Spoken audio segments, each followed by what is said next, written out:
Hello class, so in this video we're going to be talking about the sixth convergence test called the limit comparison test. So let's say that we have two series and we take the limit of a over b. If the limit is greater than 0, then if a converges, then b converges. A converges if and only if b converges. So that means if one of them converges, the other one also does. And if their limit equals 0, then if b converges, a converges. If a over b equals infinity, approaches infinity, then if b diverges, then a also diverges. Okay, so let's kind of look at why these make sense. First thing is this. So I want to also say that this statement also tells you that if one of them diverges, the other one diverges as well. That's what if and only if will tell us. If and only if means if A converges, then B converges, and if B converges, then A converges. So if we contrapositive those things both ways, we get that A diverges if and only if B diverges as well. Okay, so what does this mean? Well, what this tells us is that the functions or the sequences are growing at the same rate. So because the fact that they're growing at the same rate, if one of them converges, the other one also has to. If one of them diverges, the other one also has to. The whole same rate thing, you can kind of think about that related to the p-series. Because those things converge and diverge based on growth rate, right? So, essentially, just think same growth rate.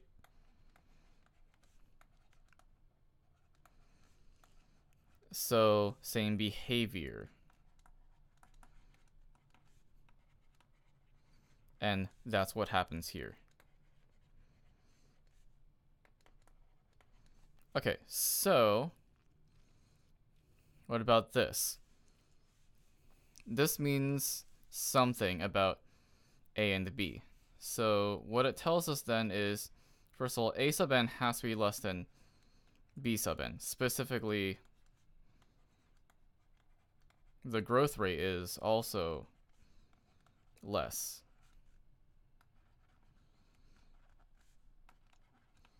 So in a sense, this is actually just the comparison test, because if A is less than B, then the bigger one converging means the smaller one also converges. And you might be able to guess then that the next thing is going to say exactly the same thing, but with divergence. So here, what this tells us is if n goes to infinity, a sub n over b sub n going to infinity means that a sub n has to be greater than b sub n, at least by growth rate. And therefore, if we, again, comparison test this thing, it makes sense then that b diverging will mean a diverges as well. So when should you use this? You should use it when you can find a series that you know the convergence of, and the limit of a over b is easily evaluated. And also if, so the difference between this and the comparison test is, for the comparison test, you have to be able to compare them easily. If not, then it's hard to actually say anything. But you can do a limit instead, and that might be able to help you figure out if things converge or not, and like see what happens with the limit. Because sometimes just looking at inequalities versus looking at a limit and calculating that are different. One of them might be easier in some cases, the other might be easier in some cases. So in the case where the limits are easier, you want to do this one instead of the comparison test. So strategy is very similar to the comparison test because they're almost the exact same thing. They're just literally one word difference in their names. The only thing is you have to calculate a limit. So figure out with intuition, think if it'll converge or not, and then choose a series based on what you think is going to happen, test it, and if you need to repeat it, repeat the test again with something different. Okay, so let's work on this then. and practice. Alright, so let's use the limit comparison test over here and see if this thing converges or not. Let's see. So n squared plus n, but all square rooted. That means that the largest power here is going to be 1. So let's try using the harmonic series. Basically, I'm guessing that this is probably going to diverge. So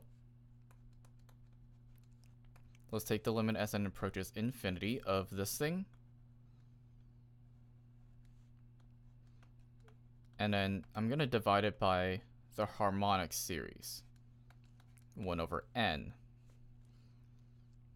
However, I'm also going to modify it a little bit and make it 1 over the square root of n. They're the same things. That's still the harmonic series. But just to make it easier in this, algebraically, I'll do that. So the limit as n approaches infinity of 3 over the square root of n squared plus n times square root of n squared. That's the same as the limit as n approaches infinity of 3 times a giant square root, n squared over n squared plus n. So this square root is going to approach 1, since you got the same growth rates on top and bottom. And times 3. So we got 3. So therefore, by the limit comparison test, so I'm just going to put limit comp test. Since the harmonic series, so, whoops. Since the harmonic series diverges, then this series is also going to diverge. Again, the reason is the limit comparison test.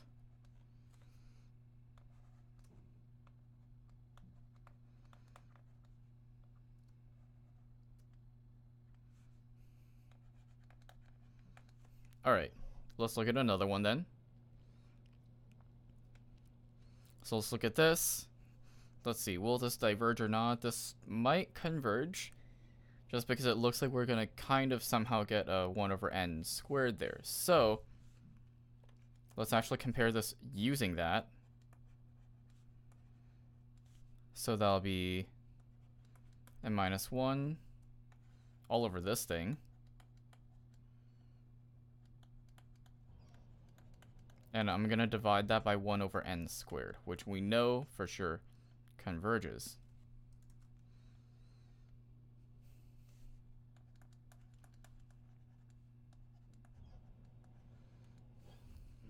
Alright, so if we do that, we get n minus 1 all over this thing again.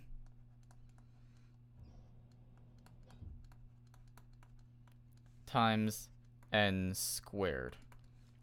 Okay, so that's basically going to make an n cubed on the top and the bottom.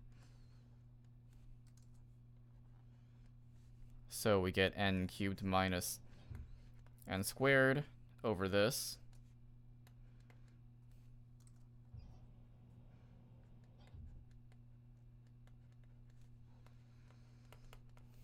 And then that's going to approach 1 over 4, which is greater than 0. Therefore, by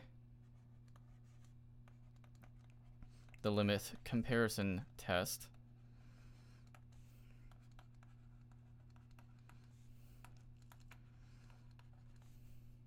since this series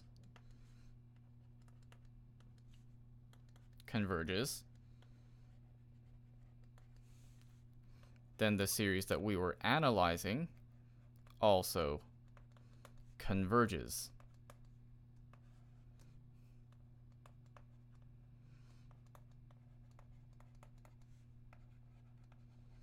Okay, cool. So that's how we use a limit comparison test. Essentially, if you can find a limit easily with something, might as well try it, see how it works. Alright, that's the end of this. Hopefully it was helpful, and I'll see you in the next video.